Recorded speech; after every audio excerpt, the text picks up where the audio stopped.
Daily. Taste the Daily.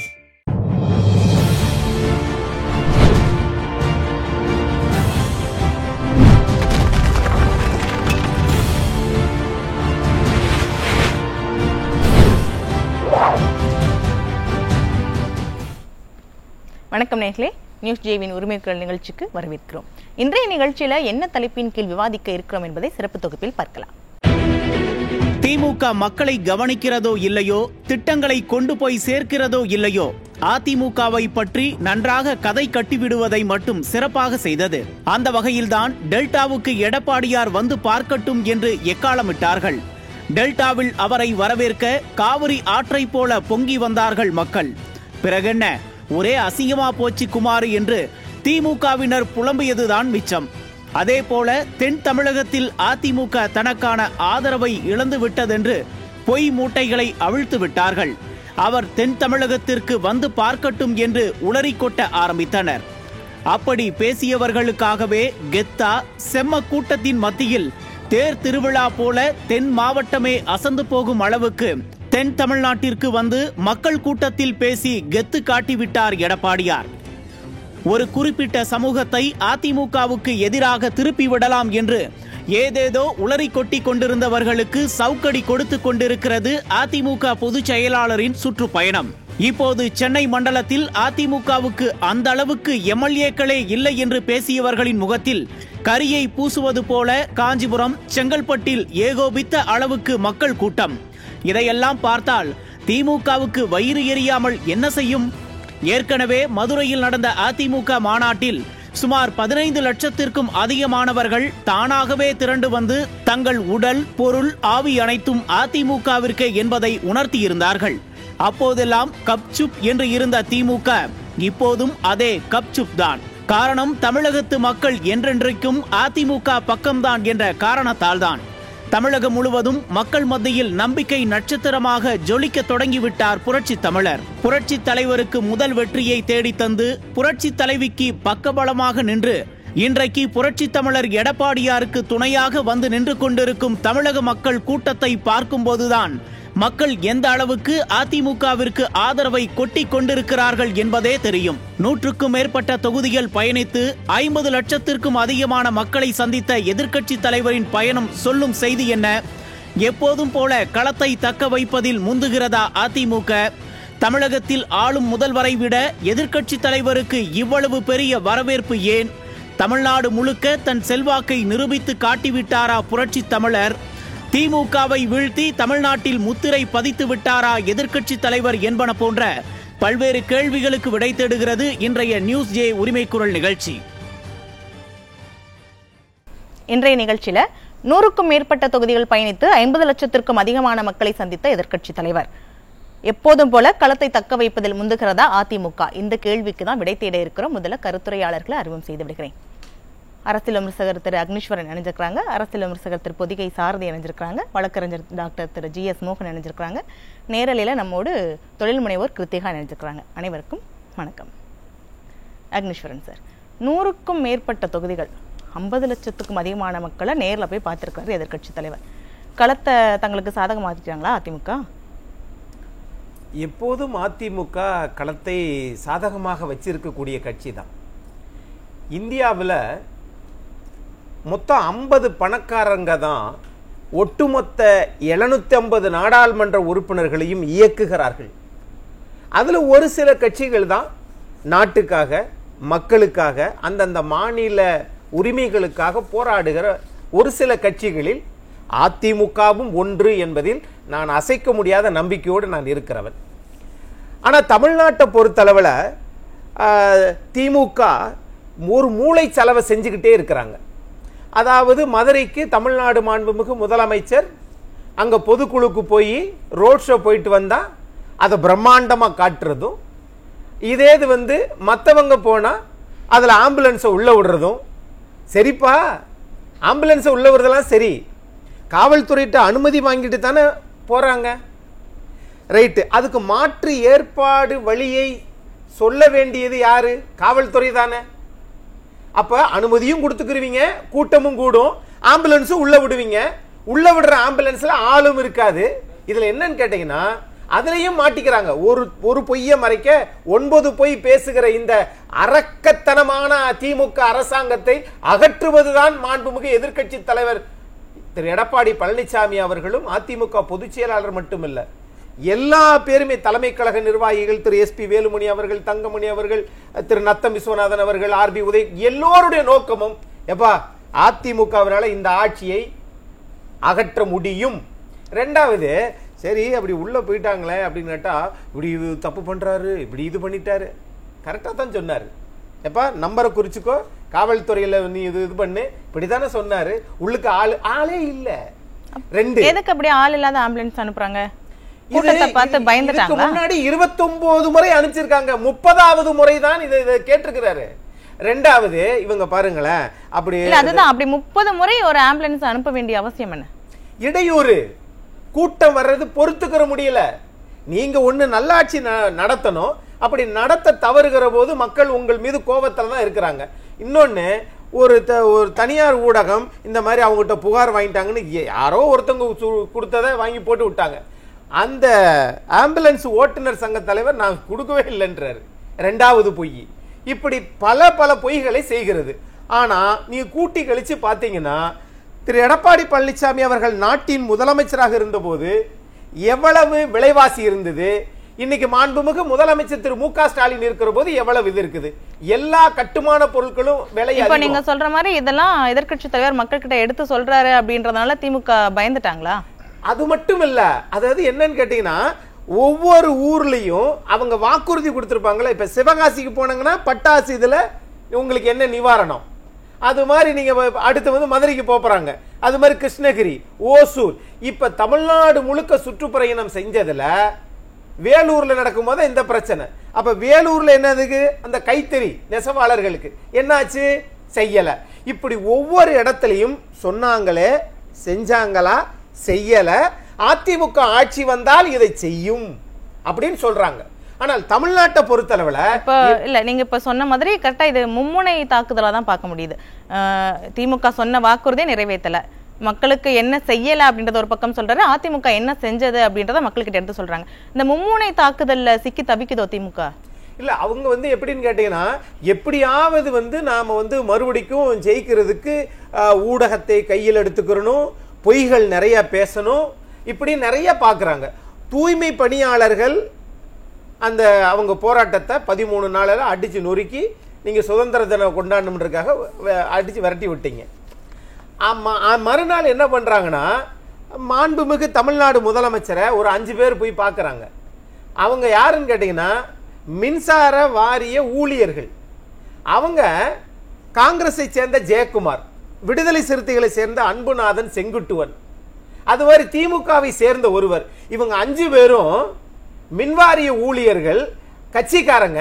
ஆனா தூய்மை பணியாளர்கள் சொல்லி ஒரு பொய்யான ஒரு விளம்பரத்தை தமிழ்நாடு முதலமைச்சர் அலுவலகம் இப்படி பண்ணலாமா? இதுவரை யாராவது அப்படி நடந்திருக்குதா? இது ரெண்டாவது. இது மூணாவது, தமிழ்நாட்டினுடைய ஜீவாதார பிரச்சனையை பத்தி அவங்க கவலைப்படுறதே கிடையாது. நாலாவது, இங்க 25 வருஷமா 7000 பள்ளிக்கூட ஆசிரியர்கள் தற்காலிகமாகவே பணியாற்றுகிறார்கள். 25 வருஷம்னா இன்னொரு 5 வருஷம் தான் அவங்களுக்கு சர்வீஸ் இருக்கும். ஆக ஆசிரியர்கள் வாழ்நாள் முழுவதும் தற்காலிகமாகவே வாழுகிறார்கள். 5000 பேராசிரியர்கள் தற்காலிகமாகவே பணியாற்றுகிறார்கள். அடுத்து மதுரையில மிக பிரம்மாண்டமான ஒரு பேரணி நடத்தினாங்க. அரசாணை எண் 40.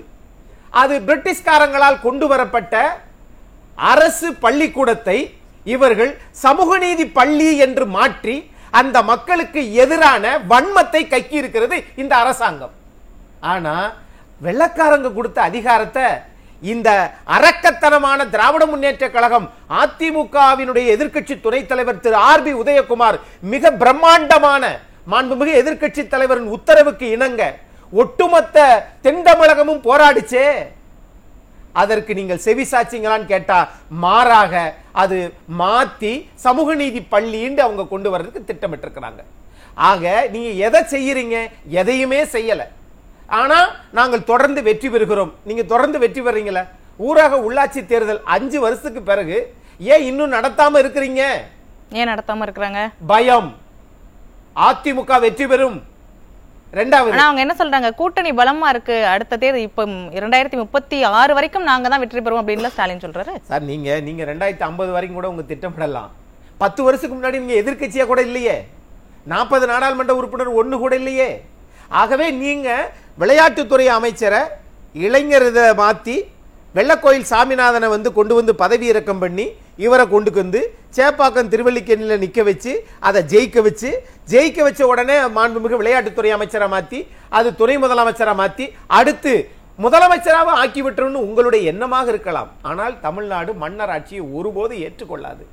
ஆனால் தமிழ்நாட்டை பொறுத்தவரை இவங்க நினைக்கிறது எல்லாமே ஒரு நாளைக்கு ஒரு மனிதருடைய வருமானம் 300 ரூபாயாக இருக்கிறது, எப்படி வாழ்வாதாரத்தை ஓட்ட முடியும்? ஆனா கரண்ட் பில்லு மட்டும் ஒரு 2 மாசத்துக்கு ஒரு தடவை 4000 ரூபாய், குறைஞ்சபட்சம் 2000 ரூபாய் கட்டுறாங்களா இல்லையா? இப்ப இதெல்லாம் பிரச்சாரத்துக்கு எதிர்க்கட்சி தலைவர் போறப்போ மக்கள் அவங்கள சந்திச்சு சொல்றாங்க, இந்த மாதிரி கோரிக்கையை வைக்கிறாங்க, இந்த மாதிரி மின்கட்டணம் நிறைய இருக்கு, அதை பார்த்து உரிய தீர்வெடுங்க அப்படின்னு. இதெல்லாம் எதோட வெளிப்பாடு? எதனுடைய வெளிப்பாடுனா மக்கள் அதை வேற வழி இல்லாம ஏத்துக்கொள்றாங்க. ஏன்னா கம்யூனிஸ்ட் இயக்கங்கள், விடுதலை சிறுத்தை இயக்கங்கள்லாம் அவங்க முழுக்க 98% ஒரு 2% கொடிக்காக மற்றவங்களுக்காக இந்த ஊடகத்துக்காக கொஞ்சம் பயந்து போய் நிற்கிறாங்க. இல்லாட்டி கட்சியவே சேர்த்துருவாங்க.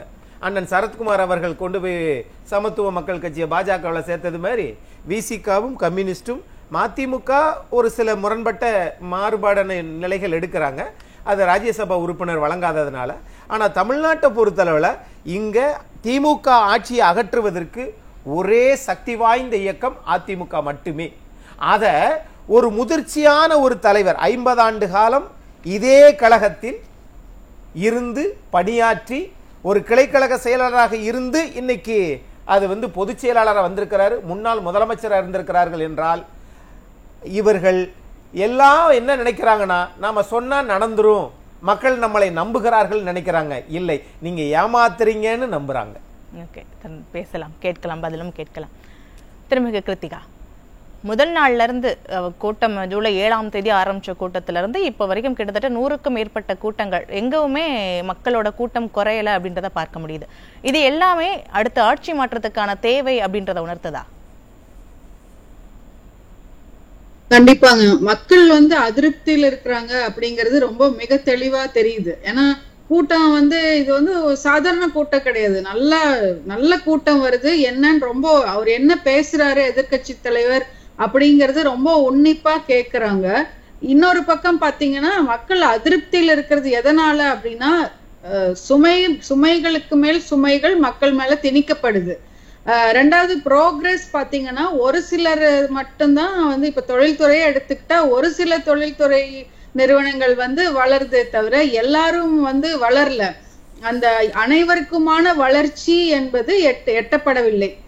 இது ஒரு சாராருக்கு மட்டும் நல்லா இருக்காங்க, ஒரு நிறைய பேர் கஷ்டப்படுறவங்க இன்னும் கஷ்டப்பட்டு இன்னும் கீழே தான் போயிட்டாங்க அப்படிங்கிறது ரொம்ப நிதர்சனமான உண்மை. நீங்க இன்னைக்கு இப்ப பாத்தீங்கன்னா ஒரு ஆட்டோல போனா கூட ஆட்டோ டிரைவர்ஸ் அதிருப்தியில் இருக்கிறாங்க. திமுக கட்சியை சேர்ந்த ஆட்டோ டிரைவர்ஸே ஏன்னா அவங்க வாழ்வாதாரம் தான் ஃபர்ஸ்ட் பாப்பாங்க. அத ஏதோ வகையில அவங்களுக்கு பாதிப்பு ஏற்படுத்துது, விலைவாசி உயர்வா இருக்கலாம், எதுவா இருந்தாலுமே ஒரு அதிருப்தியில இருந்துட்டு இருக்காங்க அப்படிங்கறது ரொம்ப நிதர்சனமான உண்மையை அன்றாட மக்களை சந்திக்க கூடியவர்கள் உணருவார்கள். அவங்களுக்கு தெரியும் இவ்வளவு பாதிக்கப்பட்டிருக்காங்களா அப்படிங்கிறது. மக்களை சந்திக்கும் போது, அதாவது உண்மையா சந்திக்கும் போது, நீங்க வர்றீங்க ஒரு கூட்டத்துல பாக்குறீங்க போறீங்க அப்படி இல்ல, மக்கள் கூட இன்டராக்ட் பண்ணி அவங்க கிட்ட இருந்து தெரிஞ்சுக்கிறது எதிர்கட்சி தலைவர் அவர்கள் ரொம்ப அருமையா பண்ணிட்டு வர்றாரு, ஒவ்வொரு இடத்துலயுமே பண்ணிட்டு வர்றாரு. இப்ப பாருங்க, நீங்க சொன்ன மாதிரி எதிர்கட்சி தலைவர் ஒவ்வொரு நாளும் விவசாயிகளாகட்டும் சிறு குறு தொழிலாளர்கள் எல்லாரையுமே பார்த்து மீட் பண்ணி கலந்துரையாடுறாங்க. சோ என்னென்ன குறைகள் இருக்கு அப்படின்றத கேட்டு தெரிஞ்சுக்கிறாங்க. சோ இது ஆளும் கட்சிக்கு ஒரு நெருக்கடியை ஏற்படுத்தி இருக்கா?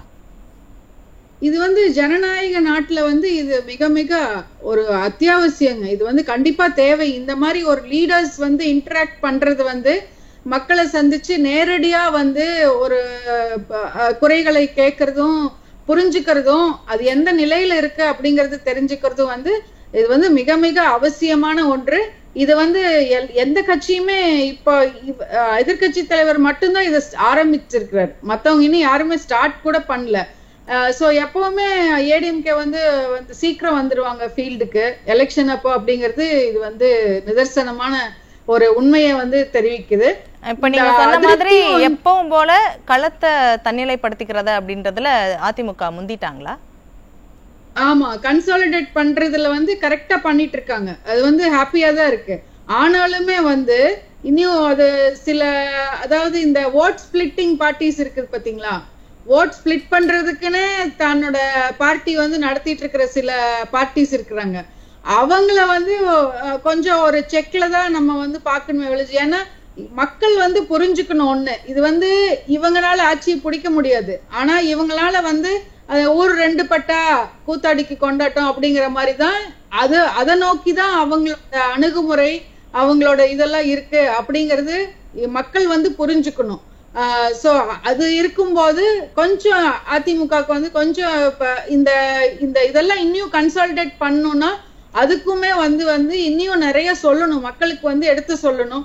அஜெண்டாவே இல்லாம, அதாவது அவங்களோட பர்சனல் அஜெண்டா தவிர மக்கள் அஜெண்டா அப்படிங்கிறது இல்ல. சோ பர்சனல் அஜெண்டாக்காக வர்ற பொலிட்டிக்கல் பார்ட்டிஸ வந்து மக்கள் வந்து புறக்கணிக்கணும். இந்த மாதிரி ஒரு பெரிய கன்சாலிடேஷன், நம்மளுக்காக இவர் பேசுறாரு, நம்மளோட பிரச்சனைகளை பேசுறாரு அப்படிங்கும் போது வந்து இந்த மாதிரி ஒரு பார்ட்டி தான் வரணும் அப்படிங்கிறது வந்து மக்கள் வந்து உணரணும். இப்ப அதிருப்தி அப்படிங்கிறது இப்ப நான் எந்த பார்ட்டி வேணா வரலாம், ஆனா மக்களுக்கு வந்து ஒரு நிலையான ஒரு அமைதியான ஒரு வாழ்க்கை, ஒரு சட்டம் ஒழுங்கு, ஒரு அப்ரோச், அப்புறம் நீங்க சொன்ன மாதிரி ஒவ்வொரு தொகுதியிலையும் போய் அந்த மக்களை சந்திக்கிறப்போ அந்த தொகுதிக்கு என்னென்ன பிரச்சனை இருக்கு, திமுக அரசு அதை எப்படி கையாண்டிருக்கு, அதிமுக ஆட்சியில இருந்தப்போ அந்த தொகுதிக்கு என்னெல்லாம் செய்யப்பட்டது அப்படின்றத எதிர்க்கட்சி தலைவர் எடுத்துரைக்கிறார். இது அதிமுகவுக்கு மக்கள் கிட்ட இருக்கிற செல்வாக்க மேலும் அதிகரிச்சிருக்கா? ஆமாங்க, இப்ப ஒரு உதாரணத்துக்கு எடுத்துக்கிட்டீங்கன்னா அத்திக்கடவு அவினாசி திட்டம், அது வந்து எத்தனையோ வருஷங்களுக்கு பின்னாடி 60-70 வருஷங்களுக்கு அப்புறம் அதிமுக வந்து கொண்டு வந்தது. ஆனா இன்னி வரைக்குமே அது வந்து ஃபுல்லா ஃபுல்ஃபில் ஆகல, அது வந்து நிறைவேற்றல, அது வந்து எல்லா மக்களும் பயன்படுற மாதிரி அது வந்து முடிக்காம விடுறாங்க அப்படிங்கிறது எவ்வளவு பெரிய பாதிப்பை உண்டாக்குது. அதை வந்து இவங்க எடுத்து சொல்றாங்க, இந்த விவசாயிகள் வந்து எடுத்து சொல்றாங்க. 5 மாவட்டங்களுக்கு உண்டான தண்ணி பிரச்சனை, அப்ப அதையெல்லாம் பார்க்காம வேற என்ன நம்ம பார்க்க முடியும்? இந்த அரசு சட்டம் ஒழுங்கு சரியில்லை, விலைவாசி உயர்வு, எல்லா கட்டணங்களும் அதிகரிப்பு, இந்த மாதிரி அவங்க ஸ்டார்ட் பண்ண அதிமுக காலத்துல ஸ்டார்ட் பண்ண ப்ராஜெக்ட்ஸ் முடிக்கல, இந்த மாதிரி எல்லா வகையிலுமே வந்து ஒரு நெருக்கடியான ஒரு சூழ்நிலை. தொழில் வந்து இந்த சிறு குறு தொழில் வந்து இனிமே வந்து தாக்கு பிடிக்க முடியல, ரொம்ப சிரமம். அதுல வந்து இந்த சேல்ஸ் டாக்ஸ் பிரச்சனைகள் வந்து எப்ப பார்த்தாலும் காசுன்னு வந்து ஒரு சின்ன சின்ன தவறுகளுக்கும் கூட பெரிய பெரிய பெனல்டிஸ் போடுறது, ஃபைன் போடுறது, தொழில்துறையை வந்து நசுக்கக்கூடிய சமாச்சாரங்கள், இதெல்லாம் வந்து நீங்க அந்த தொழில்துறையை பத்தி பேசுனதுனால உங்ககிட்ட ஒரு கேள்வி வைக்கிறேன். இன்னைக்கு கூட டிஆர்பி ராஜா சொல்லியிருக்காரு, தொழில் புரிந்துணர்வு ஒப்பந்தங்கள் பண்ணதுல 77% வந்து நாங்க எல்லா தொழில் புரிந்துணர்வு ஒப்பந்தங்கள் எல்லாத்தையுமே நாங்க நடைமுறைப்படுத்திட்டோம் அப்படின்னு பேசியிருக்கிறாரு. சோ தொழில்துறையில அந்த அளவுக்கு திட்டங்கள் கொண்டு வரப்பட்டிருக்கா? இல்லைங்க, ஒரு 10 days 15 days கடைசியா ஒப்பந்தம் போட்டாங்க இல்லைங்களா, அது வரைக்குமே வந்து பத்திரிகை குறிப்புகள் வந்து என்ன சொல்லுதுன்னா, அத முதல்ல சொன்னதுல வந்து ஒரு 40 to 50% மட்டும்தான் ஃபுல்ஃபில் ஆயிருக்கு. எத்தனை வேலை வாய்ப்பு சொன்னாங்களோ அது வந்து இனி ஃபுல்ஃபில் ஆகல அப்படிங்கிறது பத்திரிகை செய்தி. அதாவது ஒரு ரெப்யூட்டட் பத்திரிகை செய்தி, அதாவது உண்மையான நியூஸை வந்து சொல்லக்கூடிய பத்திரிகை செய்தி.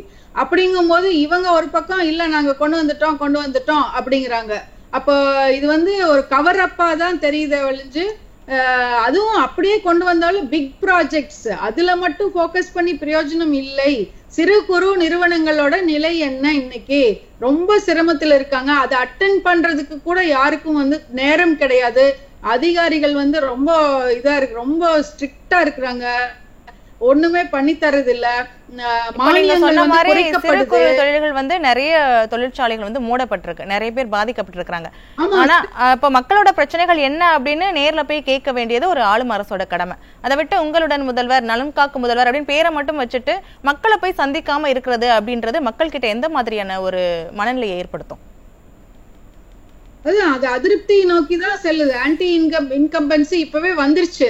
ஆன்டி இன்கம்பன்சி அந்த ஃபேக்டர் வந்து இப்ப ரொம்ப மேஜரா இருக்கு. இவங்க இனி வந்து அதை கரெக்ட் பண்ணி கொண்டு போங்கிறது ரொம்ப கஷ்டம். ஏன்னா இத்தனை 4 வருஷத்துக்கு மேல வந்து ஆட்சியில் இருக்கிறவங்க எல்லா செக்டாரையும் பார்க்கணும். அதாவது ஒரு அரசனோட கடமை என்ன, எல்லாரும் நல்லா இருக்கணுங்கிறது தான் ஒரு அரசனோட கடமை. ஒரு டாப் லீடர்ஷிப் வந்து அதை தான் பார்க்கணும். அப்படி நீங்க பார்க்கல, நீ பார்த்திருந்தீங்கன்னா இவ்வளவு பேர் இவ்வளவு சிரமத்துல இருந்திருக்க மாட்டாங்க. சட்டம் ஒழுங்கு நீங்க பார்க்கல, சட்டம் ஒழுங்கு வந்து இவ்வளவு சீர்கேட்டு இருக்கு. இன்னைக்கு வெளியே போறதுக்கே பயமா இருக்கு. ஒரு நைட் டைம்ல வந்து லேடிஸ் போக முடியல. எத்தனை வகையான ஒரு கிரைம் வந்து நடந்துட்டு இருக்கு. அதுக்கு நம்ம என்ன கரெக்டிவ் ஆக்ஷன் எடுத்தீங்க, என்ன ஒரு பெட்டர்மெண்ட்டுக்கு என்ன பண்ணாங்க அப்படிங்கிறது இல்ல. அப்படிங்கும்போது மக்கள் வந்து ரொம்ப அதிருப்தியில தான் இருக்கிறாங்க. எல்லாத்துக்கும் மேல அவங்க இது, அதாவது என்னோட வாழ்வாதாரம் பாதிக்கப்படுவது அப்படின்னா கண்டிப்பா வந்து அது வந்து ஒரு வெறுப்புக்கு தான் வந்து வழிவகுக்கும். இப்ப பாத்தீங்கன்னா இபில வந்து இப்ப ஸ்மார்ட் மீட்டர் பொறுத்துறேன், அந்த 25% பீக் அவர் சார்ஜஸ் போட்டுட்டு இப்ப அது எல்லாரும் பிரஷர் கொடுத்ததுனால 15% மாத்திட்டு இப்ப திரும்ப ஸ்மார்ட் மீட்டர்ஸ் கொண்டு வர்றாங்க. இப்ப ஸ்மார்ட் மீட்டர் வாங்கி நீங்க சொன்ன மாதிரி திமுகவுக்கு மக்கள் கிட்ட நிறைய அதிருப்தி இருக்கு, ஆன்டி இன்கம்பன்சி நிறையவே எழுந்திருக்கு. அப்படின்ற பட்சத்துல எதிர்க்கட்சி தலைவருக்கு கூடுற இந்த ஒரு கூட்டம் வந்து திமுகவுக்கு கலக்கத்தை ஏற்படுத்தி இருக்கா? கண்டிப்பா ஏற்படுத்தி இருக்க வேண்டும். ஏன்னா அபரிதமான கூட்டமா தெரியுது இது.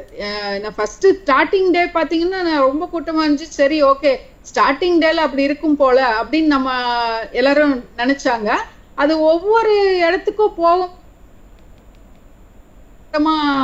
வந்து தெரியும் போது மக்கள் வந்து சரி, யாராவது எங்களை காப்பாத்துவாங்களா, யாராவது எங்களுக்கு ஒரு நல்ல வழி ஏற்படுத்தி தருவார்களா அப்படின்னா யார் இருக்கா, டிஎம்கேக்கு அப்புறம் யார் இருக்கா? அப்படிங்கும்போது இந்த சின்ன சின்ன பார்ட்டிஸ் வந்து இது வந்து புறக்கணிக்கணும். மக்கள் புரிஞ்சு நடந்துக்கணும். அதாவது புறக்கணிச்சுட்டு யாரு மெஜாரிட்டி இருக்கிறாங்க, யார் முதல்ல ஒழுங்கான கவர்னன்ஸ் கொடுத்திருக்காங்க. கொரோனா காலத்துல கூட நல்லா சிறப்பா செயல்பட்டாரு. ஏதோ ஒரு அதாவது அவர் மேல, எதிர்கட்சி தலைவர் மேல அப்போது இருந்து ஆட்சியில வந்து எந்த அதிருப்தி நம்மளுக்கு ஒண்ணு இருந்ததே இல்லை. ஏன்னா எங்களுக்கு சுமைகளே இல்ல. இவங்க சுமைகள் சுமத்துற மாதிரி அப்ப அவங்க பண்ணல. அதே மாதிரி கொரோனா காலத்துல அட்மினிஸ்ட்ரேஷன் வந்து ரொம்ப மிக சிறப்பு. அவரே வந்து ஒவ்வொரு மாவட்டந்தோறும் கலெக்டரேட்ல வந்து மீட்டிங் வச்சு என்ன பிரச்சனை என்ன எல்லாம் கேட்டாரு. நிறைய செஞ்சு கொடுத்திருக்காங்க. இது வந்து மக்கள் அறிவீனத்தினால வந்த ஆட்சி, மக்கள் அறிவு இல்லாம போட்ட இதனால வந்த ஆட்சி. ஏதோ இந்த சின்ன சின்ன பெனிஃபிட்டுக்காக வந்து டோட்டல் 5 வருஷ வளர்ச்சியை கெடுத்த ஒரு தேர்தலா தான் நான் வந்து அதை பாக்குறேன். இனி வந்து மக்கள் வந்து விழிப்படையணும், மக்கள் விழிச்சுக்கணும். விழிப்படைந்து யார் இதுல வந்து யாரு நம்மளுக்கு பண்ணி கொடுப்பா, எப்படி கரெக்டா பண்ணுவாங்க, அதுக்கு ஒரு ஹிஸ்டரி வேணும் இல்லைங்களா, ஒரு வரலாறு வேணும். யாரும் திடீர்னு பேசலாம். நேற்றைய மாலையில் இன்று முளைத்த காலங்கள் மேல இருக்கக்கூடாது. நன்றி மோகன் சார். கூட்டம் முதல் நாள்ல இருந்து கூட்டம் அளவுக்கு அதிகமான கூட்டம் வந்துட்டு இருக்கு, பார்த்துட்டு தான் இருப்பீங்க.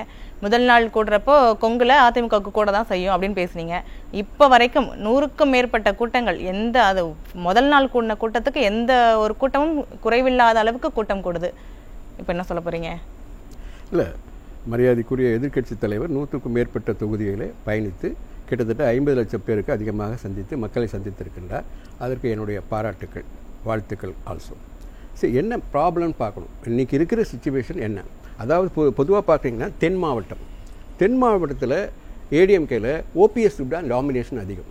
இல்ல, நீங்க இந்த பாயிண்ட்க்கு தான் வருவீங்கன்னு எதிர்பார்த்தேன். தென் மாவட்டங்கள்லயும் கூட்டம் குறைவில்லாத அளவுக்கு கூட்டம் பார்த்திருப்பீங்க. இல்ல, அப்போ ஓபிஎஸ் அங்க டாமினேஷன் இருக்கா இல்லையா? அழகரிக்கும் ஓபிஎஸ் வந்து இப்ப அதிமுகவிலே இல்லன்றது அதிமுகவோட நிலைப்பாடு. நீங்க இதுல ஓபிஎஸ் எடுக்க வேண்டிய அவசியமே இல்லை. அதாவது அந்த ஒவ்வொரு தென் மாவட்டம், எக்ஸாம்பிள் வட மாவட்டத்தில் வந்து பிஎம்கே டாமினேஷன். அப்போ இந்த பிஎம்கே இப்போ 2ஆ பிரிஞ்சிருக்கு.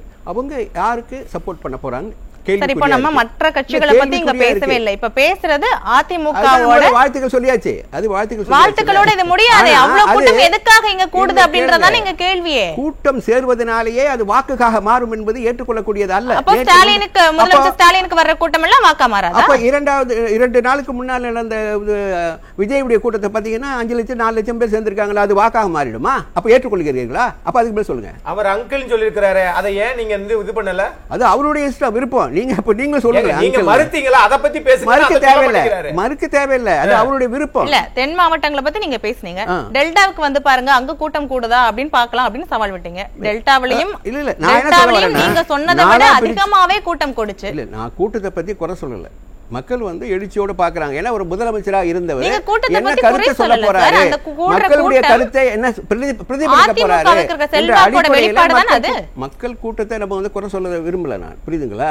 இல்ல, அதோட வெளிப்பாடு என்னன்னு கேக்குறேன். அவ்வளவு கூட்டம் கூடுது அப்படின்னா அது அதிமுகவுக்கு இருக்கிற செல்வாக்கோட வெளிப்பாடு தானே அது. ஆமா, அது மாற்று கருத்து இருக்க முடியாது. ஆனால் என்ன சொல்ல போகிறார்? ஏன்னா அவர் ஒரு முதல்வராக இருந்தார், 4 ஆண்டு காலம் முதல்வராக இருந்தார், மறுபடியும் வருவதற்கு முயற்சி செய்கிறார். அப்போ என்ன சொல்ல போகிறார் என்று அந்த எழுச்சி தான் மக்கள் வந்து கூட்டம் சேர்ந்து. இப்போ ஆளும் அரசுல மக்கள் நல திட்டங்கள், மக்களுக்கு குறையே இல்லாம எல்லாமே நடந்தது அப்படின்னா எதிர்க்கட்சி தலைவர் பேசுறதை கேட்க வேண்டிய அவசியமே மக்களுக்கு வந்து அப்படியெல்லாம் இல்ல.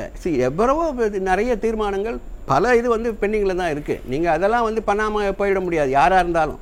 காரணம் வந்து 9.5 lakhs crore வந்து டிஃபிஷியன்சியா இருக்கு இன்னைக்கு. அதனால எந்த திட்டமும் நீங்க யாரா இருந்தாலும் கொண்டு வர முடியாது. இனிமேல் இலவசத்தை பத்தி சொல்றேன் நான். இலவசத்தை மறந்துருங்க. வேற ஏதாவது நாட்டுடைய வளர்ச்சி திட்டத்தை இதுக்கு முந்தைய ஆட்சியிலையும் அவங்க இலவசம் கொடுத்துட்டு தான் இருந்தாங்க. ஆனா எந்த ஒரு நிதி பிரச்சனையும் இல்லாம என்னென்ன கொடுத்துட்டாங்க அது கொடுத்துட்டு தான் இருந்தாங்க. வந்து கடன்ல வச்சிட்டு போறாங்க. அது ஞாபகம் வச்சுங்க. புரியுதா? அதுக்கு அப்புறம் எவ்வளவு கடன் வாங்கிருக்கீங்க அப்படின்றதையும் மக்களுக்கு தெரியும். கடன் வாங்கியும் மக்களுக்கு எதுவுமே செய்யாம கடன்ல இருக்கிறோம், நிதி பிரச்சனை. அப்ப அவங்க செஞ்சீங்க, நீங்க என்ன செஞ்சீங்க? 4.5 lakhs. அவர் ஒவ்வொரு தொகுதியிலும் என்ன செஞ்சாரு அப்படின்னு பட்டியலிட்டு எதிர்க்கட்சி தலைவர் சொல்லிட்டு தான் இருக்காரு. நீங்க ஒவ்வொரு பிரச்சாரத்தை பார்த்தாலே தெரியும் என்ன செஞ்சாங்க. பிரச்சாரம் போகும்போது பட்டியலிட்டு சொல்லுவாங்க என்னென்ன செய்தாங்க சாதனை. அந்த மக்களை சந்திக்க போனாலே மக்கள் முற்றுகையிட்டு கேள்வி கேக்குறாங்க. அதுக்கே அவங்களால பதில் சொல்ல முடியலையே. கேள்வி கேட்பதுதான் நல்லது. அப்பதான் அவங்களுக்கு வந்து ஒரு உணர்வு வரும், எழுச்சி வரும். புரியுதுங்களா? கேட்பதில் தவறு இல்ல. ஏன்னா மக்கள் தவறு இல்ல சார். நீங்க கேக்குற கேள்விக்கு மக்களை மதிக்கிறதே இல்லையே. இது மக்களாட்சி. மக்களாட்சியா? கேகேஎஸ்எஸ்ஆர் ராமச்சந்திரன் நேத்து என்ன பேசினாருன்னு பாத்தீங்களா? 1000 ரூபாய் வரலன்னு கேட்டவங்கிட்ட காதுல கம்மல் மூக்குத்தி எல்லாம் போட்டுருந்தீங்கன்னா 1000 ரூபாய் கொடுக்க மாட்டோம்னு சொல்றாங்க. இது மக்களுக்கான சொல்ற பதிலா? நீங்க யாரோ ஒரு மந்திரி சொல்லுவாங்க, ஒட்டுமொத்தமா அந்த கட்சி நீங்க வந்து குறை சொல்ல முடியாது. ஒரு மந்திரி இல்ல, ஓசில போறீங்க, மேக்கப் போடுறீங்க, போனுக்கு ரீசார்ஜ் பண்ணி பேசுறீங்க. அவர்கள் எல்லாம் தொகுதியை வருகின்ற பொழுது நீங்கள் சந்தியுங்கள், அவர் கண்டியுங்கள், அவரை தேர்ந்தெடுக்காதீர்கள். நீங்க தூக்க மாட்டீங்க. இவங்க தூக்குறாங்களே இல்லையா? நீங்க உங்களுக்கு உரிமை இருக்கு இல்லையா? மக்களுக்கு மக்கள் உரிமையை காட்டுவாங்க, அது காட்டுவாங்க. அதான் பார்த்துப்போம். அது போல ஏடிஎம்கே வளர்ச்சி அது மட்டும் அல்லாமல் நீங்க சொன்னீங்கல்ல. ஒரு நிமிஷம், அவங்க ரொம்ப நேரம் பேசு.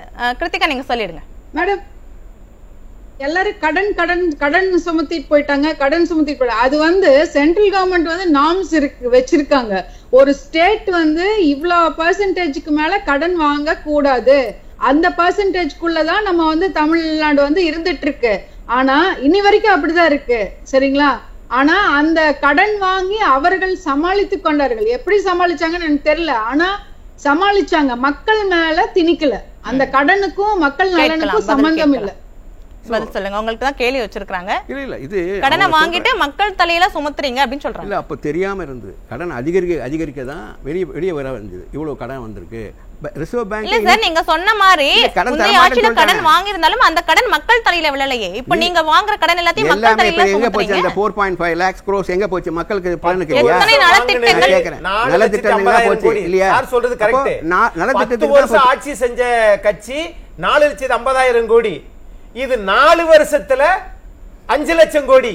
அப்படி என்று சொன்னால் 4 வருஷத்துல டெவலப்மெண்ட் அதிகம் என்று நீங்களே சொல்கின்றீர்கள். அதுதானே அர்த்தம்? டெவலப்மெண்ட் எதுக்காக? என்ன டெவலப்மெண்ட்? எத்தனை சிறு குறு தொழில்கள் எத்தனை ஆயிரக்கணக்கில் மூடப்பட்டிருக்கு தெரியுமா? பாருங்க, ஏதாவது ப்ராப்ளம் இருந்தா நீங்க வந்து கோர்ட்ல அணுகலாம். நீங்க வந்து இது மாதிரி மக்களாட்சியில எல்லாத்துக்கும் கோர்ட் ஒவ்வொரு தடவை உங்களுக்கு கூட்டு வச்சிட்டே தான் இருக்கு. நீங்க தவறா நினைச்சீங்கன்னா போகலாம்னு சொல்றேன். தூய்மை பணியாளர்கள் கூட தான் நீங்க கோர்ட்டுக்கு போனீங்க. என்னாச்சு? பாத்து இப்ப என்னாச்சு? அவங்க வாபஸ் வாங்கிட்டாங்களே. என்ன ஆச்சு? வாபஸ் வாங்கிட்டாங்களே. அதுக்கு தானே நீங்க போனீங்க கோர்ட்டுக்கு. அப்படி அல்ல, எதுவா இருந்தாலும் போராடுவதில் தவறு இல்லை. அப்புறம் நான் இங்க என்ன சொல்ல வரேன்னா, இப்போ ஆளுங்கட்சிக்கு வந்து அதிருப்தி இருக்கும். எப்பவுமே ஆளுங்கட்சியா இருந்தால், எந்த ஆளுங்கட்சியாக இருந்தாலும் அதிருப்திகள் ஏற்படுவது வழக்கம் தான். அப்படி இருக்கின்ற பொழுது 44.5% வாங்கின DMK it will come down for 42 or 41 வர்றதுக்கு வாய்ப்பு இருக்குது. அது அல்டிமேட்லி ஆப்போசிட் சைடில் 60 விழுக்காடுகள் வந்து எதிர்ப்பு ஓட்டுகள் இருக்கிறது. அந்த 60 வாக்கு அந்த எதிர்க்கட்சிகளை 3ஆக பிரிந்திருக்கிறது இல்லையா? 1 ஏடிஎம்கே பிஜேபி, 2 தாவைக்கா, 3 சீமான். இந்த 3 கட்சிகள் பிரிக்கின்ற பொழுது அவர்கள் எப்படி அந்த ஓட்டை பகிர்ந்து கொள்வார்கள்? அப்படி பகிர்ந்து கொள்கின்ற பொழுது 40 அந்த ஓட்டெல்லாம் தேர்தல் வர்றப்ப பாத்துக்கலாம். இப்ப என்ன கேக்குறேன், அடிப்படை ஒவ்வொரு கூட்டத்திலயும் நீங்க என்ன சொல்றீங்க? குறை சொல்றீங்க. என்ன குறை சொல்றாங்க? இதுதான் அடிப்படை. இந்த பேசிக் புரிஞ்சுக்கங்க முதல்ல. அதுக்கு ஏத்த மாதிரி கூட்டணி அமைச்சு. நீங்க இவ்வளவு பேசுறீங்களே, அக்னீஸ்வரன் சார் பேசுறப்ப ஒரு கேள்வி வச்சாரு, ஏன் உள்ளாட்சி தேர்தல் நடத்தாம இருக்கீங்கன்னு அதுக்கு பதில் சொல்றீங்களா? போங்க. இல்ல நீங்க வந்து அசெம்பிளில கேளுங்க. அப்ப நீங்க பதிலே சொல்ல மாட்டீங்க. எல்லாத்தையும் கோர்ட்ல போய் தான் வாங்கிட்டு வரணுமா பதில? அவங்களும் கோர்ட்ல அன்னைக்கு அது பெண்டிங்ல இருக்கு, அதனால பண்ண முடியாது. இல்ல பண்ணிட்டாங்க. தகவலை மக்கள் மத்தியில விதைச்சு விடுறாரு. 2024 நாடாளுமன்ற தேர்தலில் திமுக வாங்கினது, திமுக மட்டும் வாங்கினது 26%, அதிமுக மட்டும் வாங்கினது 20.5%. கொண்டு வந்து சீமானியும் விஜயும் கொண்டு கூட சேர்க்கிறாரு பாருங்க. அதிருப்தியாளர்கள் பேசுவது எவ்வளவு வாங்கினாரு அது சொல்லுங்க. நீங்க தேர்தலே நிக்கல, அதைத்தானே நீ ஒப்பிடணும். எப்படிங்க தேர்தலே நிக்காதவர் எப்படி ஒப்பிடுவீங்க? அப்போ முந்தானத்தில் நடந்த கூட்டம் அந்த அளவுக்கு கூட்டம் எப்படி கூடுச்சு, எதுக்காக கூடுச்சு அது சொல்லி யோசிக்க மாட்டீங்களா? சொல்லுங்க. இங்க அதிமுக அப்ப இன்னொரு கூட்டத்தை நீங்க ஒப்பிடுறது எந்த அளவுல சரியா இருக்கும்? அவங்க யாருன்னே தெரியாதுன்னு சொன்னீங்க, சட்டமன்றத்தில் உறுப்பினர் இல்லாதவர் சொல்றீங்க. அப்படிப்பட்டவர்களுக்கு எதுக்கு அந்த அளவுக்கு கூட்டம் சேர்ந்துதான் என்னுடைய கேள்வி. நான் பொதுவா கேட்கிறேன். அப்போ அதிருப்தி இருக்கதான் செய்யுது எதிர்கட்சியில, பிரிப்பதற்கு வாய்ப்பு. அதிருப்தி இருக்கிறது ஆளும் கட்சி மேல. அதனாலதான் எதிர்கட்சியா இருக்கிறவங்க யாரு கூட்டம் கூடினாலும், யாரு கூட்டம் வச்சாலும் கூட்டம் கூடுது. அதுதான் இங்க உண்மை. எதிர்கட்சியாக இருந்தாலும் அதில் பிரிந்து இருக்கின்றவர்களுக்கு அவர்கள் மீது அதிருப்தி தானே. ஆளும் கட்சி மேல இருக்கிற அதிருப்தி தான் வெளிப்படுது. அப்படிதான் நீங்க புரிஞ்சுக்கணும். நீங்க புரிஞ்சுக்க தவறா புரிஞ்சு ஓவரால் எல்லாரும் சரியா தான் புரிஞ்சுக்கிறாங்க. நீங்க வந்து ஏதோ ஒரு முனையில வந்து பண்ணணும்னு சொல்லிட்டு பேசுறீங்க. அப்படி அல்ல, பொதுவா பேசுங்க. அதிருப்தி வந்து ஆளுங்கட்சியில இருக்கு, நான் ஏற்கனவே சொல்லிட்டேன். ஆனாலும் எதிர்கட்சியிலும் அதிருப்தி இருக்கிறது. அது அடிப்படையை தான் ஒரு கட்சி உருவாகுது. அந்த கட்சிக்கு என்ன பதில் சொல்ல போறீங்க? அத பதில் சொல்லுங்க. இருக்க முடியும். எதிர்கட்சி அவங்க ஆளும் கட்சியா இருந்தப்ப என்னென்ன பண்ணணும் அப்படின்னு ஒவ்வொரு தொகுதியிலையும் போய் பிரச்சாரத்தப்ப பட்டியலிட்டு சொல்றாரு எதிர்கட்சி தலைவர். நீங்க என்னென்ன பண்ணீங்க அப்படின்னு கேட்டா ஒருத்தர் கூட திமுகவா இருக்கட்டும் கூட்டணி கட்சியா இருக்கட்டும் ஒரு 10 தான் சொல்லுங்க அப்படின்னா திணறீங்க. அப்படிலாம் திணறல. நீங்க சொல்லுங்க. ஒரு 10 திட்டங்கள் வரிசையா சொல்லுங்க. இல்ல நான் இந்த லிஸ்ட் கொண்டு வரல. திட்டம் வந்து பட்டியலிட்டு கொண்டு வர்றது இல்ல. கொண்டு வந்திருந்தீங்கன்னா உங்களுக்கு ஞாபகம் இருக்கும். செஞ்சாதானே ஞாபகம். இப்ப அதிமுக என்ன செஞ்சாங்கன்னு அதிமுக காரங்க கேளுங்க, அவங்க பட்டியலா எடுப்பாங்க. 2024 எந்த வருஷம் அது? கடந்த வருஷம் தானே. ஒரு வருஷம் கூட ஆகல இல்லையா? மக்கள் தீர்ப்பு யார் கொடுத்தாங்க சொல்லுங்க. என்ன ஆகல? ஒண்ணுமே பண்ணாதவங்களுக்கு 40 சீட் கொடுத்தாங்க. சொல்லுங்க. உங்களுக்கு அப்படி பேசக்கூடாது. பிரதமர் வேட்பாளர் இருந்தாரு, அதிமுகவுக்கு யார் இருந்தா சொல்லுங்க. அது உங்களுடைய ஏடிஎம்கே உடையது. அது நாங்க கருத்து வரல. ஆனா நீங்க வந்து ஒரு சீட்டு கூட வரல என்பதுதான் திருப்தி. அதை நீங்க பாருங்க. உங்களுடைய எதிர்கட்சியில பிளந்து இருக்கின்ற பொழுது அதை ஒன்று சேர்க்க முடியவில்லையே. ஓபிஎஸ் ஏன் உங்களை விட்டு போயினார்? ஏன் அன்வர் ராஜா உங்க விட்டு போனார்? ஏன் மைத்ரேயன் உங்களை விட்டு போனார்? சுப்புலட்சுமி ஜெகதீசன் ஏன் துணை பொதுச் செயலாளர் உங்களை விட்டு போனார்? சொல்லுங்க. இதுக்கு சொல்லுங்க பதில். இப்போ நீங்க சொல்லுங்க. அப்ப பெண்களை மதிக்க மாட்டீங்களா? சமூக நீதி சும்மா வாயில மட்டும் தானா? நான் என்ன கேக்குறேன், நீங்க கூட்டணி பலமா இருக்கு அப்படின்னு ஒவ்வொரு இடத்துலயும் சொல்லிட்டே இருக்கீங்க. அப்ப இருக்கிற கூட்டணி போதாது வெற்றி பெறதுக்கு அப்படின்ற ஒரு அச்சம் உங்களுக்கு வந்துட்டு அப்படின்றதுனாலதான் அடுத்த கட்சியில இருக்கவங்க எல்லாம் கூப்பிட்டு உங்க கூட வச்சுக்கிறீங்க. அவங்கள நாங்களா கூப்பிடுறோம், வாங்க வாங்கன்னு. உங்ககிட்ட அதிருப்தி இருக்கிறதுனால தான் இங்க வராங்க. அப்ப எங்களுக்கு இருக்கிறவங்களே போதும் நாங்க வெற்றி பெறுவோம் அப்படின்னு சொல்லிட்டு நீங்க போக சொல்ல வேண்டியதானே? ஆனா உங்களுக்கு அச்சம் வந்துருச்சு அப்படின்றதா இங்க இருக்கிற நிறைய பேரோட கருத்து. அரசியல உற்று நோக்குறவங்க எல்லாருமே சொல்ற கருத்து அதுதான். கூட்டணி இருந்தாலும் வெளியில மட்டும்தான் அந்த பேச்சு, கூட்டணியால வெற்றி பெற முடியாது அப்படின்ற ஒரு அச்சம் திமுகவுக்கு இந்த கூட்டத்தை பார்த்து வந்துருச்சு அப்படின்றத சொல்ல முடியும். இப்ப சொல்ல முடியாது. இங்க இருக்க அங்க போறாங்க, அங்க இருக்க இங்க வராங்க. நான் அதுல மாற்று கருத்து இல்லை. ஆனால் தேர்தல் போது தான் தீர்மானிக்கப்படும். அப்படி தேர்தல் 26 தான் வரும். அப்போ அந்த தேர்தல் போது தான் யார் அதிக வாக்குகள் பெறுவார்கள் என்பது மக்கள் தான் தீர்மானிக்கும். சரி, ஆகஸ்டுக்கு முன்னாடி வரைக்கும் முதலமைச்சர் ஸ்டாலின் வந்துட்டு ரோடு ஷோ போனாங்க. ஐஏஎஸ் அதிகாரிகள்லாம் கூப்பிட்டு பெருசா ஒரு கூட்டம்லாம் நடத்தினாங்க. ஆனா இப்ப ஆகஸ்டுக்கு அப்புறம் எந்த ஒரு ஆள் அரவமே இல்லாம இருக்கு. இந்த இபிஎஸ்க்கு கூடுற கூட்டத்தை பார்த்து பயம் வந்துடுச்சோ, இதுக்கு மேல என்ன பண்ணாலும் அது எடுபடாதுன்னு. தமிழ்நாட்டை பொறுத்தவரை திமுகவும் அதிமுகவும் பிரதான கட்சிகள். ஒருத்தரை பார்த்து இது வரைக்கும் பயந்ததாக இல்லை. அது தேர்தல் போது தான் தெரிய வரும். அவங்களுக்கு வேலைப்பாடு சொல்றீங்க. கேளுங்க, அவருக்கு உடல்நலம் பாதிக்கிறதுனால அவர் கேக்குற கேள்வி, அதனால அவர் அந்த பயம் இல்ல அப்படின்றப்போ கூட்டம் கூடுறாங்க. ஒரு கூட்டம் 2 கூட்டம் இல்ல, ஒவ்வொரு கூட்டத்திலயும் ஒரு ஆள் இல்லாத ஆம்புலன்ஸ் அனுப்புறீங்க அப்படின்னா அந்த கூட்டத்தோட அந்த பிரச்சாரத்தை சீர்குலைக்கணும் அப்படின்றதான நோக்கம். அப்படி ஆம்புலன்ஸ் வந்து ஆம்புலன்ஸ் தான் நீங்க கேட்கணும். அது வந்து நெசசரி. அதை போய் நீங்க தடுக்க முடியுமா? தெளிவான பதில முதல் சுற்றுலயே பேசுறப்ப அக்னீஸ்வரன் சொன்னாரு. எங்க அனுமதி வாங்கியிருப்பாங்க, எங்க மாற்று வழி விட்டுருப்பாங்க அப்படின்றப்போ போலீசாரே உள்ள போங்க அப்படின்னா இது யாரோட வேலை இல்ல? அப்படி கூட எதிர்கட்சி தலைவர் வந்து கண்டிச்சிருக்காங்க. அதுல வந்து இனிமேல் அப்படி வருவதற்கு வாய்ப்பில்லை. மாற்று இது வந்து வழி இதுக்கு மேல வந்துச்சு அப்படின்னா அதுக்கு மேல என்ன நடக்கும் அப்படின்றத அதிமுக ஏற்கனவே சொல்லிட்டாங்கன்னு நினைக்கிறேன். சரி, அந்த வழிபாதை இல்லாதனால தான் அவங்க இந்த வழியா வராங்களேன்னு நம்ம பார்க்கணுமே. அது எமர்ஜென்சி இல்ல. அப்ப ஒரு பிரச்சாரம், ஒரு கூட்டம் நடக்கிறதுக்கு ஆம்புலன்ஸ் போறதுக்கு மாற்று வழியை செய்ய வேண்டியது அங்க இருக்கிற காவல்துறை தானே, மாவட்ட நிர்வாகம் தானே. அதை கூட செய்ய மாட்டாங்களா? கேள்வி கேட்பது தவறு இல்ல. கேள்வி கேட்டுட்டே தான் இருக்காங்க மக்கள். ஆனா ஒரு கேள்வி கூட இது வரைக்கும் பதில் இல்ல உங்ககிட்ட இருந்து. இல்ல அதனால உங்களுக்கு கூட்டம் குறைஞ்சிட போதா, இல்ல அதனால வந்து கூட்டம் அதிகமா இருக்கு என்பது ஏற்றுக்கொள்ளக்கூடியது. அது அந்த நோக்கத்தோட இருங்க. ஏதாவது வழியில வந்து எமர்ஜென்சி வரும்போது அது டிஸ்டர்ப் ஆகுதுன்னா அது we have to sacrifice.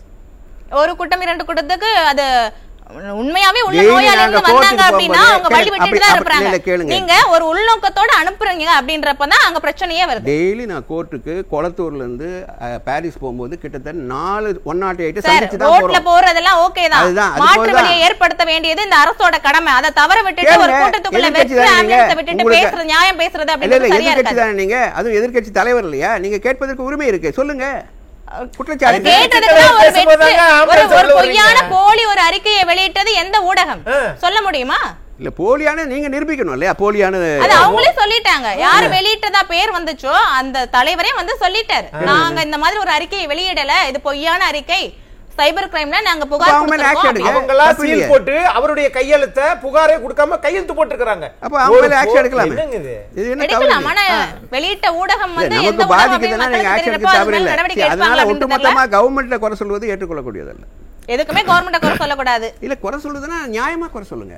எல்லாருமே நியாயமா தான் சொல்றாங்க. என்ன நியாயம் இல்லாம பேசுறீங்க. இல்ல நீங்க நியாயமா சொல்றவங்க ஒரு குரூப்பா இல்லையே, அத நீங்க ஒரு அணியா இல்லையே, அதுதான் கவலை எங்களுக்கு. நீங்க வெற்றி பெறணும்னா 60% அழகா இருக்க வாய்ப்பு, ஏன் வெற்றி பெற முடியல? அது நீங்க கூட்டணியை நம்பி இருக்கீங்க, அவங்க மக்களை நம்பி இருக்கீங்க. எதிர்க்கட்சி தலைவர் சொல்றாரு, அதுக்கான ஆதாரம் கூட்டம் கூடுறதுலயே தெரியுது அப்படின்றதையும் அவங்க சொல்றாங்க. உங்க கருத்தை ஏற்றுக்கொள்ள முடியாத கருத்தா இருக்கு, அதுதான் கேள்வியே. புரியுதா? அதுக்கு பதில் சொல்றாங்க. நீங்க கிரிட்டிசைஸ் பண்ணீங்களா? கூட்டணி பலமா இருந்தா கிரிட்டிசைஸ் பண்ணி, அப்ப நீங்க ஏன் கூட்டணியை வச்சுக்கல? இருக்கிறவங்க அவங்க கட்சியை விட்டு போறாங்க. கூட்டணி மக்கள்லாம் உங்களுக்கு தானே நல்லது, நீங்க சந்தோஷப்பட வேண்டியது. நாங்க சந்தோஷம் தான் பண்றோம், நாங்க சந்தோஷம் தான் பண்றோம். அப்ப அப்படியே சந்தோஷப்பட்டுக்கோங்க. அத நீங்க கேட்க வேண்டிய வாய்ப்பு எங்களுக்கு தானே இருக்கு. பதவி சார், இப்போ 50 லட்சத்துக்கு மேற்பட்ட மக்களை பார்த்தாச்சு. கூட்டம் வந்து குறைவில்லாம ஒவ்வொரு இடத்துலயும் கூடிட்டே இருக்கு. 2026 தேர்தல் முடிவோட ஒரு முன் அனுமானம் தான் இந்த ஒரு கூட்டமா? முதல்ல வணக்கம் அனைவருக்கும். பண்டம் பேசினாரு, அவர் பேசுகிறது பார்த்தீங்கன்னா சிரிப்பாக தான் இருந்தது, சிரிச்சுட்டு தான் இருந்தேன், நீங்கள் பார்த்துருப்பீங்க. அதாவது கூட்டம், எல்லாருமே கூட்டம் போடலாம், எல்லாருக்கும் தார்மீக அவங்களுக்கு ஒரு கட்சினா ஒரு பொறுப்பு இருக்குது, கூட்டம் போடலாம். ஆனால் அந்த கூட்டம் யதார்த்தமாக இருக்குதான்னு பார்க்கணும். நீங்கள் சில கட்சிகள்லாம் குறிப்பிட்டு சொன்னார், அந்த கூட்டம் அப்படி இருக்குது, இந்த கூட்டம் எப்படி இருக்குன்னு. அதாவதுங்க, தலைவராக இருந்து கூட்டத்தை நடத்துறதுன்றது வேற, தொண்டராக கூட்டம் நடத்துறதுன்றது வேற. ஆனால் மக்களோட மக்களாக கூட்டத்தை நடத்துறது, அந்த கூட்டத்தில் கலந்துக்கிறதுன்றது வேற. நீங்கள் போகிற இடம் எல்லாமே மக்கள் என்ன நினைக்கிறாங்கன்னா, அண்ணன் கழக பொதுச் செயலாளர் எடப்பாடியார் அவர்கள் சொல்கிறது எல்லாம் உண்மை, பொய்யின்ற வார்த்தைகளே இல்லை, எவிடன்ஸ் இருந்தால் பிடி, ஆதாரம் இருந்தா, இதெல்லாம் நீங்கள் சொன்னீங்க இந்தாங்க பிடிங்க என்று கொடுக்குறாரு. திமுக இவர் சொன்னார் ஒரு லிஸ்ட்டு வச்சுருக்கிறேன்ட்டு, அந்த லிஸ்ட்டு எடுத்துகிட்டு வரலாம் சொல்கிறாரு. நமக்கெல்லாம் லிஸ்ட்டெல்லாம் தேவையில்லை, நம்ம அப்படியே சொல்லுவோம், எழுதிலாம் வச்சு இப்போ படிக்கிறது, அது எல்லாத்தையும் இலவசம் இல்லாமலே சொல்லுவோம் நாங்கள். அப்படி இருக்கும்போது பேச முடியாது. அதாவது கூட்டத்தை கூட்டும் பொழுது மக்களுடைய எழுச்சி நம்ம பார்க்குறோம். அதாவதுங்க, பிரம்மாண்டமாக பிரமித்து போகிறான், அவன் பார்க்கணுன்னு வரல, இவர் நம்மளை காப்பாற்றுவாருன்றதுக்காக தான் வரான். 26 சட்டமன்ற தேர்தல் திமுக என்ற ஒரு தீய சக்தி, நான் இந்த கருப்பு மாஸ்க் போடுறது கூட அதுதான், திமுக என்ற தீய சக்தி ஒழித்தே தீர வேண்டும்ன்றத மக்கள் ரொம்ப தெளிவாக இருக்காங்க. ஏன் கேட்டிங்கன்னா, பல விதங்களில் பாதிச்சுட்டாங்க. அதனால் இவர் வந்தாருன்னா நம்மளை காப்பாற்றிடுவாருன்ற ஒரு நம்பிக்கை, அதில் மாற்று கருத்து கிடையாது. இந்த திமுக அரசு கிட்ட இருந்து எதிர்க்கட்சி தலைவர் அதிமுக பொதுச் செயலாளர் அவரால் மட்டும்தான் காப்பாற்ற முடியும். மக்கள் உணர்ந்துட்டாங்க 100%. நான் இன்னைக்கு இப்போதாங்க வந்தார், நேற்று செங்கல்பட்டில் முடிச்சாரு, இப்போ வந்தார், காலையில் வீட்டில் இருந்துட்டு இன்னைக்கு மறுபடியும் 1 மணி ஃப்ளைட்டில் திருச்சி போயிட்டார். அப்படியே சுழந்துக்கிட்டே இருக்கிறார், சுற்றிக்கிட்டே இருக்கிறாரு. அவரோட ஒரே எண்ணம் என்னன்னா, மக்களை தமிழகத்தில் இருந்து காப்பாற்ற வேண்டும் இந்த தீய சக்தி திமுகவிடம் இருந்து. இது ஒரே ஒரு குறிக்கோள் தானே தவிர, அதற்காக தான் கடுமையாக உழைக்கிறாரு, அதை மறுக்கவே முடியாது. ஏன் கேட்டிங்கன்னா, நீங்கள் கூட்டம் வந்து பார்க்குறாங்க, மழையில் கூட பிரச்சாரம் போயிட்டுருக்காரு, சில இடங்கள்லாம் நம்ம பார்க்குறோம். இதெல்லாமே திமுகவால் செய்ய முடியாது. ஏன் கேட்டிங்கன்னா இவங்க எதுவுமே செய்யலையே. அப்படி இருக்கும்போது இவங்க என்ன எதை போய் முன்னிறுத்தி இவங்க பேசுவாங்க? பேச முடியாது. இன்னைக்கு கூட முதலமைச்சர் ஸ்டாலின் பேசுறப்போ சொல்றாரு திமுக தமிழ்நாடு இந்தியாவுக்கே 300 இருக்கும், ஊழல்ல இருக்கும், எல்லா துறைகளிலும் சாதிச்சிருக்கும் அப்படின்னு இருக்கும். ஊழல் இருக்கும், சட்ட ஒழுங்கல் சீர்கேட்டில் இருக்கும், கிட்னி திருட்டுதல் இருக்கும். இதெல்லாம் மறுக்கவே முடியாது. அண்ணன் மறுப்பாருன்னா அது அவருக்கு கேட்கலாம். நீங்க அதாவது நீங்க கடன் வாங்கினதுல முதல்ல அதையும் சொல்லிடுங்க. பொருளாதாரத்துக்கு கூட சேர்த்து கடன் வாங்கினதையும் சேர்த்து சொல்லிடுங்க. அதையும் சொல்ல மாட்டேன், அதையும் சொல்றேன், இதை சொல்லிடுங்க. ஒரு கேள்வி, பொருளாதாரம் அப்படின்றது 4 ஆண்டுகள்ல வர்றது கிடையாது. 10 ஆண்டுகள்ல ஒரு துறை இருந்தா மட்டும்தான் பொருளாதார வளர்ச்சி அங்க வரும். முந்தானேத்து ஒரு தொழில்துறையை கொண்டு வந்துட்டு இன்னைக்கு பொருளாதார வளர்ச்சி அப்படின்னா வந்துருமா? நியாயமான கேள்விதான். ஆனா அதுக்கு முன்னாடி 9 பாயிண்ட் இப்ப 11 பாயிண்ட் எப்படி வந்து அதுதான் எப்படி வந்துச்சு? 10 வருஷத்துல நம்மளோட பங்கு அதுல இருக்கு. அத பதிவு பண்ணுங்க. ஆட்சியாளருடைய டெவலப்மென்ட் அதுல நம்மளுடைய பங்கு இருக்கு. அது நம்மளுடைய பங்கு இருக்கு. நீங்க உங்களோட ஒரே சாதனைகள் என்னன்னா அந்த கடன் வாங்குனது 5 லட்சம் கோடி நீங்க வாங்கிட்டீங்க. நாங்க வாங்கினது ஊரேறியும். அப்புறம் நாங்க எப்படி வாங்கணும்ன்றது கடந்த 4.5 ஆண்டுகள்ல இருந்த ஆட்சிக்கும் இன்னைக்கு இருக்கிற விலைவாசின்றது மக்களே புரிவாங்க. மக்களுக்கே தெரியும். எது கரண்ட் பில்லு சுவிட்சை போகிறதுக்கு முன்னாடி ஷாக் அடிக்குதுங்க. கரண்ட் பில்லு அப்படி வந்து நிற்கிது. இன்னைக்கு மக்கள்லாம் திணறி போயிருக்கான். எதையுமே அவனால் சமாளிக்க முடியல. வருமானம் இருந்தால் தானே அவன் சமாளிப்பான். அந்த அளவுக்கு நீங்கள் கொண்டு வந்துட்டீங்க. அதுக்கப்புறம் இவர் சொன்னார் இங்கேருந்து அங்கே போயிட்டாங்க, இங்கே போயிட்டாங்க இல்லையா. அதிமுகன்ற ஒரு மாபெரும் இயக்கம், 2 கோடி தொண்டர்கள் இருக்காங்க. அதாவது இந்தியாவிலேயே 3வது பெரிய கட்சி, உலகத்திலேயே 7வது பெரிய கட்சி. அவ்வளோ பெரிய இயக்கத்தில் அதில் ராமசாமி, குப்புசாமி, எந்த கோவிந்தசாமி எவன் போனாலும் அதிமுகவுக்கு பலம் குறைஞ்சிடாது. ஏன் கேட்டா இன்னும் பலமா தான் ஆகும். அந்த மாதிரி கழகம் வந்து அதிமுக வந்து கூட்டணி நாங்க பலமா இருக்கோம் அப்படின்னு அவங்க கூட்டணி நம்பி இருக்கிறப்போ அதிமுக மக்களை நம்பி இருக்கிறாங்க. மக்கள் தான் மக்களுக்கான கட்சி அதிமுக அப்படின்றத அதிமுக தொண்டர்கள் திரும்ப திரும்ப இந்த கூட்டத்தின் மூலமா நிரூபிக்கிறாங்க. யதார்த்தம் இதுதான். இப்ப நீங்க சொன்னீங்க பாருங்க, மக்களை நம்பி தான் கழகம் அதிமுக இயக்கமே தவிர கூட்டணி நம்பி கிடையாது. 10 கட்சியை வச்சு எப்பவுமே தேர்தல் சந்திச்சதே இல்லைங்க. வரவங்களை வேணான்னு சொல்ல மாட்டோம். அதிமுகவை பொறுத்த வரைக்கும் வரவங்களை வேணான்னு சொல்ல மாட்டோம், வந்தாலும் சேர்த்துக்குவோம். ஆனால் என்னாலதான் நீன்றது அதிமுக என்னைக்குமே வந்து முன்னிறுத்தாது. ஏன் கேட்டீங்கன்னா இந்த இயக்கம் அந்த மாதிரி மாண்புமிகு அம்மா இருக்கும்போது எல்லா தேர்தலுமே நம்ம பார்த்துருக்கலாம். அண்ணன் எடப்பாடியார் அவர்கள் வந்து 21 தேர்தலில் போன சட்டமன்ற தேர்தலில் கொஞ்சம் தான் குறைச்ச வித்தியாசம்தான். ஆனால் 75 இடம் பிடிச்சோம். எதிர்கட்சி தலைவரை 66 இடத்துல நம்ம இன்னைக்கு மெஜாரிட்டியாக உட்காந்துருக்கோம். திமுக வந்து எதிர்கட்சி அந்தஸ்தை கூட இழந்தது. அது வரலாறு. அது நம்ம எல்லாருக்குமே தெரியும். அது மறுபடியும் நம்ம உள்ள போக வேண்டியது. ஒரு பிரம்மாண்ட ஒரு கூட்டத்தினால திமுக கலக்கத்துல இருக்காங்களா? கலக்கத்துல இல்லைங்க, திமுக என்ற ஒரு இயக்கமே இருக்காது. நீங்க எழுதி வச்சுக்கோங்க. 26க்கு அப்புறம் சட்டமன்ற தேர்தல் முடிந்ததுக்கு அப்புறம் திமுகன்ற ஒரு இயக்கமே இருக்காது. இவர் சொன்னார் இல்லையா, இவர் போனாங்க அவங்க போனாங்க, திமுகல இருந்து எத்தனை பேர் வர போறான் பாருங்க. இது பார்க்க தான் போறோம். ஏன் கேட்டீங்கன்னா அண்ணன் பதிவு பண்ண மாதிரி இது அரசனோட ஆட்சி வந்து தமிழகத்தில் மேடை ஏறாது. அதை வந்து மக்கள் வந்து இது மக்களாட்சி, இவர் மக்களாட்சினா பதிவு பண்ணாரு. எனக்கு அதெல்லாம் கேட்கும்போது சிரிப்பு தான் வந்தது. ஏன் கேட்டால் மக்களாட்சி நடக்குதான்னு மக்களுக்கு தெரியும். ஒரு அமைச்சர் பேசுனா அந்த அமைச்சர் எதில் இருக்கான்? அந்த அமைச்சர் திமுகவில் தான் இருக்காரு. அந்த அமைச்சரை நீங்கள் என்ன பண்ணியிருக்கணும்? எல்லாரும் என்னடா கடுமையான சொற்களில் சொல்கிறேன்னு நினைக்க வேண்டாம். எல்லாரும் காரி துப்புனதுக்கு அப்புறம் தான் அந்த அமைச்சரை நீங்கள் நீக்கிறீங்க. அதை நான் முன்னாடியே சொல்லிட்டேன், கடுமையான சொற்களில் எடுத்துக்க வேண்டான்ட்டு.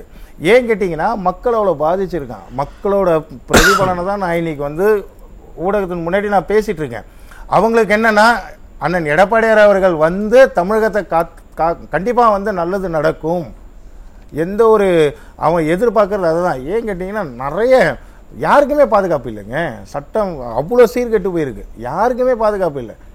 இன்னைக்கு இப்போ நீங்க சொன்ன மாதிரி இந்த ஆளும் அரசுக்கு எதிராக இருக்கிறதெல்லாம் எதிர்கட்சி தலைவர் மக்கள் கிட்ட கொண்டு போய் பிரச்சாரத்துல சொல்றாரு அப்படின்றதுனாலதான் திமுக தங்களோட அதிகார துஷ்பிரயோகம் பண்றது, பொய் பரப்புரை பண்றது, இந்த மாதிரி செயல்படுறாங்க. ஆமாங்க, உண்மையை தானே சொல்றாரு. நீங்க பாருங்க, கழக பொதுச் செயலாளர் பேசுற காணொலியை பாருங்க. அதுல பாத்தீங்கன்னா அந்த வீடியோ பாத்தீங்கன்னாலே உங்களுக்கு தெரியும். திமுக சொன்ன அத்தனை பொய்களுமே மக்களிடையே மறுபடியும் கொண்டு போவார். இதெல்லாம் சொல்லுச்சு, இப்படிலாம் பண்ணாங்க. இவங்களால திருப்பி அதுக்கு பதில் சொல்ல முடியல. இவர் அண்ணன் சொல்றானே நாங்கள் சொல்லுவோன்ட்டு, திமுகவில் சொல்ல முடியல. அதனால தான் ஏதாச்சும் ஒரு இடையூறு, சில இடத்துல மின்சாரம் கட் பண்ணுறாங்க. எனக்கு நான் வந்த தகவலில் நான் கேள்விப்பட்டேன். உடனே அது என்ன பண்ணுறதுன்னு தெரியாமல் சில இதெல்லாம் பண்ணுறாங்க அந்த ஊரில், அந்த கிராமத்திலலாம். இப்படி தான் இருக்குது. ஆனால் கூட்டம் குறையாமல் இருக்குது. அது சும்மா வேடிக்கை பார்க்க வந்த கூட்டம் கிடையாதுங்க. நான் மறுபடியும் பதிவு பண்ணுறேன், ஒரு தலைவரை பார்க்குறதுக்கு வர.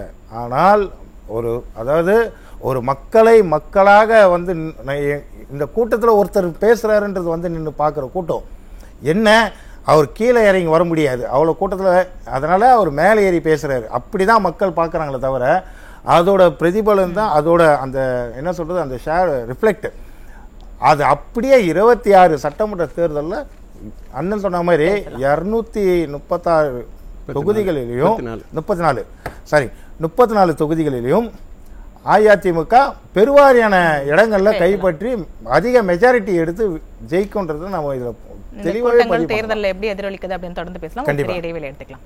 ஒரு சிறிய இடைவெளிக்கு பின்பு உரிமைக்குரல் நிகழ்ச்சியில தொடர்ந்து பேசலாம்.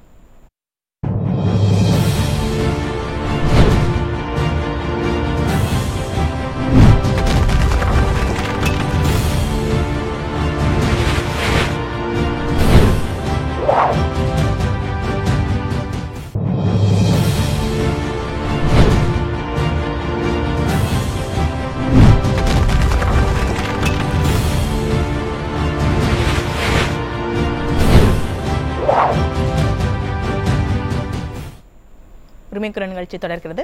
இன்றைய நிகழ்ச்சியில 100க்கும் மேற்பட்ட தொகுதிகள் பயணித்து 50 லட்சத்திற்கும் அதிகமான மக்களை சந்தித்த எதிர்க்கட்சித் தலைவர். எப்போதும் போல களத்தை தக்க வைப்பதில் முந்துகிறதா அதிமுக? இந்த தலைப்பு தான் விவாதித்துக் கொண்டிருக்கிறோம். தொடர்ந்து பேசலாம். திரு அக்னீஸ்வரன், இப்போ மோகன் சார் பேசுறப்போ பிரதானமா மோகன் சார் மட்டுமல்ல திமுக கட்சிகளும் கூட்டணி கட்சிகளும் சொல்ற ஒரு இது கூட்டணி, அதாவது கூட்டம் வர்ற கூட்டம் வந்து ஓட்டா மாறாது அப்படின்ற ஒரு பிரதான ஒரு கருத்தை தான் எல்லாருமே முன்வைக்கிறாங்க. கூட்டம் ஓட்டா மாறுறதுக்கு வாய்ப்பு இருக்கா இல்லையா? இல்லை, அப்போ மக்களை எந்த அளவுக்கு இவங்க அதை அவர்களை விலை கொடுத்து வாங்க முடியும் என்று ஜனநாயகத்தில் எப்படி நம்பிக்கையோடு வாழ்கிறாங்க பாருங்க. அப்போ மக்களை நீங்கள் மதிக்கலை, அப்படி தானே? நீங்கள் விசிகாவை வச்சு கம்யூனிஸ்ட் இயக்கங்களை வச்சு தான் நீங்கள் ஜெயிச்சிட்ருக்கீங்க, கரெக்டா? நாட்டுக்கு நல்லாட்சி வழங்கி வளர்ச்சி திட்டத்தை கொடுத்தா நீங்கள் வர்றீங்க.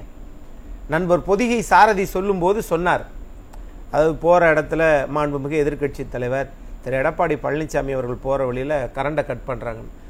அது திமுகவினுடைய இயல்பு. இப்போ ஆம்புலன்ஸை உள்ளே விடுறாங்கல்ல, காங்கிரஸ் காலத்தில் கூட்டம் வந்துச்சுன்னா பொறுக்க முடியாமல் பாம்பை உள்ளே விட்ட கட்சி திமுக கட்சி. அங்கே கரண்டை நீங்கள் மாண்புமிகு எதிர்க்கட்சி தலைவர் பேச்சை பொறுக்க முடியாமல், மக்கள் கூட்டத்தை ஏற்றுக்கிற முடியாமல் நீங்கள் மின்சாரத்தை துண்டிக்கிறீர்கள். உங்களை பற்றி திமுக பற்றி மக்களுக்கு தெரியாதா? சட்டமன்றத்திலேயே அவர் பேசக்கூடிய மைக்கை துண்டிக்கிறீங்க, வெளியில் துண்டிக்கிறது ரொம்ப கஷ்டமா என்ன? சார் சொன்னார், டாக்டர் மோகன் சார் சொன்னார். என்ன சொன்னார்னா, ஏங்க ஏன் திரு அன்வராஜா போனார், ஏன் திரு தம்பிதுரை இவர் போனார், அவர் பேர் என்ன, மைத்ரேயன் போனார் அப்படின்றீங்க. நான் கேட்குறேன், ஏன் திரு விபி துரைசாமி போனார், ஏன் முன்னாள் மத்திய அமைச்சர் அம்மையார் சுப்புலட்சுமி ஜெகதீசன் போனார்? அதுக்கு அடுத்த ரவுண்ட்ல ஒரு பதில் சொல்லணும். 2, அடுத்து தொழிலில் நாங்கள் வளர்ந்துருக்கிறோம். ஆமா, நீங்க தொழிலில் வளர்ந்துருக்கீங்க. ஆனால் ஏழைகளை பற்றி நீங்க கவலைப்படாத கட்சி. 4 ஆண்டு கால ஆட்சியில் மாண்புமிகு எதிர்க்கட்சி தலைவர் முதலமைச்சராக இருந்தபோது அதில் 2 ஆண்டு காலம் கொரோனாவில் இருந்தோம். தடுப்பூசி தயாரிக்கப்படல, மருந்து இல்லை, மக்கள் விழிபுதுங்கி வீதியில் நின்றாங்க. காசை கொடுத்தாரு, அம்மா உணவகத்தை இலவசமா திறந்து வச்சாரு, அம்மா ஆரம்பிச்சு வச்ச அந்த திட்டம். ஆகவே நீங்க தொழில்துறை, நீங்க சேலத்துல மக்களை பத்தி திமுக கவலை இல்லைன்னு சொல்றீங்க. இன்னைக்கு முதலமைச்சர் பேசுறப்ப சொல்றாரு, எல்லோருக்கும் எல்லாம் கொடுக்கிற கட்சி ஆட்சி தான் எங்களோட ஆட்சி அப்படின்னு. எல்லோருக்கும் எல்லாம்னா சொத்து வரி எல்லோருக்கும் தானே வரும், 150%. தப்பிக்க முடியுமா? இல்ல மேடம் நீங்க தப்பிச்சிருவீங்களா? இல்ல, தப்பிக்க முடியாது. அதே மாதிரி மின்சார கட்டணம் 52%. எல்லோருக்கும் எல்லாம். உங்க வீட்டுல கரண்ட் இருக்கு, என் வீட்டுல கரண்ட் இருக்கு, கரண்ட் இல்லாத வீடே இல்ல இன்னைக்கு. எல்லாம் எல்லோருக்கும் எல்லாமா? எல்லோருக்கும் எல்லாம்னா அதுதான். வரி உயர்வு எல்லாம். அது மாதிரி நம்ம உலக வங்கியில கடன் வாங்கலாம்ல, அதுல 1 லட்சம் ரூபாய் ஒவ்வொரு தலையிலும் இருக்கின்றோம்ல, அது கடன் எல்லோருக்கும் எல்லாம். ஆகவே இந்த உங்களுடைய வாய் வார்த்தைகள் மக்கள் நம்ப தயாரா இல்ல.